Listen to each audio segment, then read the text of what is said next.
Em 2021, no geral, entre homens e mulheres, a cada grupo de 100 trabalhadores, 13 estavam desempregados, homens e mulheres.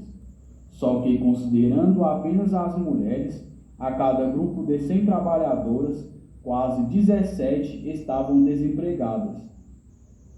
Há 10 anos, desde 2012, estamos mantendo um número absurdamente alto de mulheres desempregadas no mercado de trabalho brasileiro. Isso indica que há 10 anos estamos escolhendo fazer a passar cada vez menos dinheiro pelas mãos das mulheres, mesmo sendo elas a maioria quantitativa da população brasileira. Fazemos, portanto, questão de excluir as mulheres do fluxo da circulação do dinheiro e, portanto, ainda mais, excluímos a economia brasileira do fluxo do crescimento,